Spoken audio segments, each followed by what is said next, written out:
21শে জুলাই কমিশনের রিপোর্ট উত্থাপন করার জন্য একটি নোটিশ পেয়েছি। আমি মাননীয় মুখ্যমন্ত্রীকে রিপোর্টটি উত্থাপন করার জন্য অনুরোধ করছি।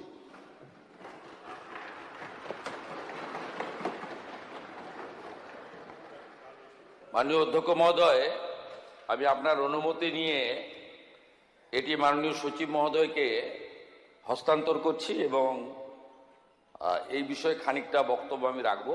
বলব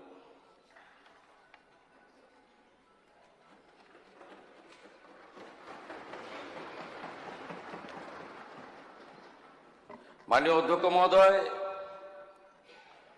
আগামীকাল 21শে জুলাই এই দিনটাকে ব্যবহার করে অনেকে অনেক কিছু করে নিয়েছেন। শুধু রাজনৈতিক পদ বা সরকারি ক্ষমতা নয়, ব্যক্তিগত বিষয় সম্পত্তি, আমেরিকায় গিয়ে চোখের চিকিৎসা, চার্টার ফ্লাইটে ঘোরা, হরিশ চ্যাটার্জি হরিশ মুখার্জি স্ট্রিটে 38টা প্লটের মালিক হওয়া, অসংখ্য প্রাসাদের মতো বাড়ি তৈরি করা, অনেক অনেক কিছু করে নিয়েছেন। কিন্তু 21শে জুলাই কি হয়েছিল, কেন হয়েছিল, কারা করেছিল, পশ্চিমবাংলার 11 কোটি জনতা জনার্দন এখনো জানতে পারল না। কমিশন অনেক আগে রিপোর্ট দিয়েছে। নিয়ম হলো কমিশনের রিপোর্ট পাওয়ার পরে মন্ত্রিসভাকে জ্ঞাত করে সেটা বিধানসভাতে টেবিল করা যায়, অথবা বিধানসভা না চললে জনসমক্ষে আনা যায়। যেহেতু বিধানসভা চলছে, তাই আমি অন্য কোনো প্ল্যাটফর্ম থেকে এটা করতে পারি না। বিধানসভা আমাদের কাছে মন্দির, গণতন্ত্রের সবচেয়ে বড় মন্দির। সেই বিধানসভাতে আমি এটা সচিব মহোদয়কে দিয়ে দিলাম আপনার অনুমতি নিয়ে। সেখান থেকে যারা চাইবেন অপারেটিং পার্ট চিঠি করলে ফটোকপি পেয়ে যাবেন, যা নিয়ম রয়েছে। বিচারপতি Sushanta Kumar Chatterjee commission of inquiry, স্বরাষ্ট্র রাজনৈতিক দপ্তরের বিজ্ঞপ্তি নম্বর 6256 P/44/12/11 তারিখ 4/11/2011 রাজ্য সরকার কর্তৃক গঠিত 1993 সালের 21শে জুলাই মহাকরণ অভিযানের তদন্ত। কমিশনের পর্যবেক্ষণ সুপারিশে পরে আসার আগে এই কমিশন কাদের কাদের ডেকেছিল? মোট 44 জনকে ডেকেছিল। এর মধ্যে উল্লেখযোগ্য কয়েকটি নাম আমি আপনাদের কাছে রাখছি। 1 নম্বর, লেট বুদ্ধদেব ভট্টাচার্য, প্রাক্তন মুখ্যমন্ত্রী প্রয়াত। Shri N Krishnamurthy, chief secretary the then. Shri Manish Gupta, home secretary the then. Tusharkanti Talukdar, commissioner of police, সব ওই সময়ের। Shri Kanwaljit Singh, joint commissioner of police. Rajkamal Johri, joint commissioner police. Shri Dinesh Chandra Bajpai, additional CP. Shri Prabir Kumar Das, ex OC Hastings. Shri DN Biswas, ex DC headquarter. Shri Siddhartha Roy, ex DC CD. Shri DK Ghoshal, ex sergeant. Shri Kiriti Sengupta, x DC SB. Shri Biman Bose, left ফ্রন্টের যিনি chairman ছিলেন, সম্ভবত সেই সময় CPIM এর সম্পাদক ছিলেন। শ্রী সোমেন্দ্রনাথ মিত্র, শ্রী প্রদীপ ভট্টাচার্য, শ্রী মঞ্জু কুমার মজুমদার, শ্রী প্রভাস ঘোষ, শ্রী বিশ্বনাথ চৌধুরী, শ্রী সরল দেব, শ্রী কিরণময় নন্দ, শ্রী তপন সিকদার, ডক্টর ওমর আলী, শোভনদেব চট্টোপাধ্যায়, পঙ্কজ ব্যানার্জি, মদন মিত্র, সৌগত রায়, রুমা মুখার্জি, রীতা মুখার্জি, অনিন্দ জানা, রাজীব বসু, শুভম দত্ত, অমিত ধর ইত্যাদি মোট 44 জন। সবচেয়ে বড় যিনি সাক্ষী হিসেবে নিজেকে দাবি করেন, প্রাক্তন মুখ্যমন্ত্রী মমতা বন্দ্যোপাধ্যায়কে কমিশন ডাকার প্রয়োজন মনে করেনি। হয়তো আলাদা করে বলে দিয়েছিলেন যে আমাকে ডাকবেন না। সবাই উপস্থিত হয়েছেন, কেউ কেউ কোশ্চেন হিয়ারিং এর উত্তরও দিয়েছেন পাঠানো প্রশ্নের। একজন রিফিউজ করেছিলেন যে আমি সাক্ষী দিতে যাব না, তার নাম হলো প্রাক্তন অপোজিশন লিডার 2001 থেকে 2006 প্রয়াত পঙ্কজ ব্যানার্জি। তিনি বলেছিলেন, তার স্টেটমেন্টে ইংরেজিতে রেকর্ড করা আছে, তাই আমি ইংরেজিতেই পড়ছি। When summoned by the Commission as the first victim of the 1993 agitation, where is sustained head injury, that means late Pankaj Banerjee, expressed his inability to depose and gave a statement to the media that I believe that the person solely responsible for the firing was none other than the Home Secretary Monish Gupta. But the culprit has been given a berth in the Mamata Banerjee cabinet. It is quite apparent why the commission could not take his name or hold Monish Gupta responsible. The commission did it under the direction of the powers that be. এই স্টেটমেন্টটা উনি দিয়েছিলেন Times of India 1/1/2015, কমিশনকেও জানিয়েছেন internally আর পাবলিকলিও বলেছেন। আর বাকিরা গেছেন। এই কমিশনের যে ইনকোয়ারি রিপোর্ট, সেই ইনকোয়ারি রিপোর্টে কমিশন যে মূল অবজারভেশনগুলো দিয়েছে, যা এটাতে আছে, পি নীরজ নয়ন, প্রিন্সিপাল সেক্রেটারি,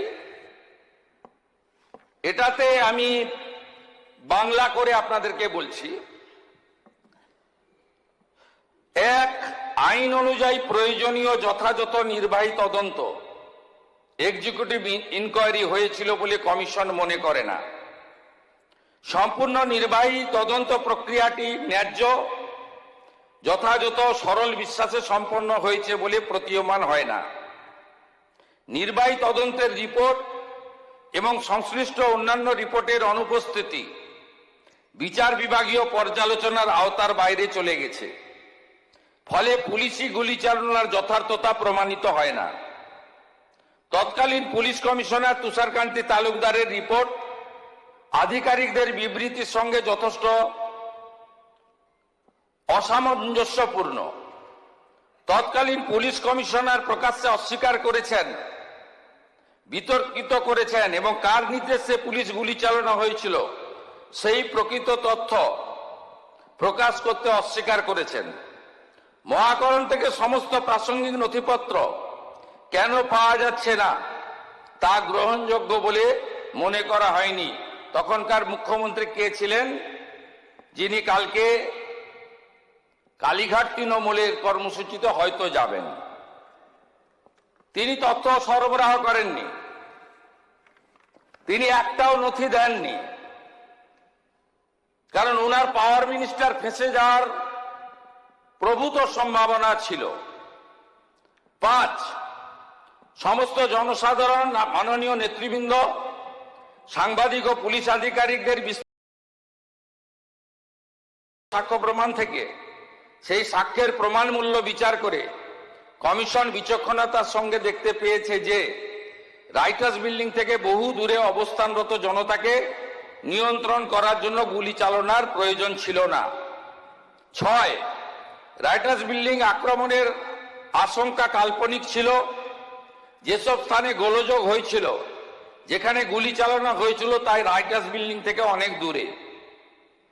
কমিশন সিদ্ধান্তমূলক দেখতে পেয়েছে যে মেয়ো রেড রোড, ডোরিনা ক্রসিং, মেট্রো সিনেমার সামনে এসপ্লানেড রোতে যে গুলি চালানো হয়েছিল তার সবকটি ছিল অপ্রয়োজনীয়, উস্কানিবিহীন এবং অযৌক্তিক। এগুলো কমিশন পরপর অবজারভেশন দিয়ে গেছে। এবারে রেকমেন্ডেশন পার্টটা আমি আপনাদেরকে বলছি, বাকি সমূহ তথ্য এখানে আছে আপনার রিপোর্টে। কমিশনের সুপারিশ রাইটার্স বিল্ডিং এ কিভাবে প্রয়োজনীয় গুরুত্বপূর্ণ নথিপত্র সংরক্ষণ করতে পারছে না সে বিষয়ে কার্যকর ব্যবস্থা গ্রহণ করা রাজ্য সরকারের দায়িত্ব। রাজ্য সরকার সে দায়িত্ব পালন করেনি, তখন সিপিএম ছিল না, তখন তৃণমূল কংগ্রেসেরই সরকার ছিল। রাইটার্স বিল্ডিং এ প্রয়োজনীয় নথিপত্র সংরক্ষণ না করার দায়িত্ব চিহ্নিত করার জন্য যথাযথ, প্রকৃত, সরল বিশ্বাসে আইনসঙ্গত পদক্ষেপ শুরু করা উচিত। 2026 সালের নির্বাচনের আগে পর্যন্ত এ বিষয়ে কালকে যারা ভাষণ দেবেন তাদের ভূমিকা নেতিবাচক ছিল, উদাসীন ছিল। ভবিষ্যতে অনুরূপ দুর্ঘটনা এড়াতে রাইটার্স বিল্ডিং এ অবস্থিত রাজ্য সরকারের সদর দপ্তরে ও লালবাজারে পুলিশ দপ্তরে নথিপত্র হারিয়ে যাওয়ার কারণ সম্পর্কে যথাযথ তদন্ত করা উচিত। এক্ষেত্রেও আপনারা আপনাদের দায়িত্ব পালন করেননি। যে সমস্ত ভুক্তভোগী মারা গেছেন, যে সমস্ত ভুক্তভোগী আহত হয়েছেন, তারা ক্ষতিপূরণ পাওয়ার যোগ্য, কারণ তারা একটি আন্দোলনে অংশগ্রহণ করার জন্য কষ্ট ভোগ করেছেন। মৃত ভুক্তভোগীদের শহীদ হিসেবে গণ্য করা উচিত এবং এদেরকে শহীদ হিসেবে গণ্য করার রেকমেন্ডেশন করেছেন। কমিশন যে 12 জনকে পোস্টমর্টমের পরে চিহ্নিত করা হয়েছে, তাদের পরিবার, তাদের প্রত্যেককে 25 লক্ষ করে টাকা আর আহতদের 5 লক্ষ করে টাকা দেওয়ার সুপারিশ করছে। কি করেছেন আপনারা? আপনারা মৃতদের দিয়েছেন 2 লক্ষ করে টাকা আর আহতদের দিয়েছেন 15,000 করে টাকা। লজ্জা লাগে না?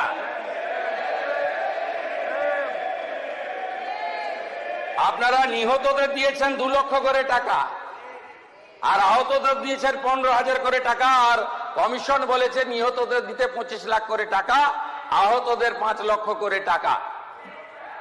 এরপরেও আপনারা এইসব করেন। আমি এই রিপোর্ট পেশ করে আহত এবং ক্ষতিগ্রস্ত পরিবারকে বলবো, আপনারা যদি ফ্রেশ এফআইআর করতে চান সে সুযোগ বর্তমান সরকার দেবে। আপনারা যদি কমিশনের সুপারিশ মতো ক্ষতিপূরণ বর্তমান সরকারের কাছে চান, মুখ্যমন্ত্রী রিলিফ ফান্ড থেকে আমি সেই ক্ষতিপূরণ দেব।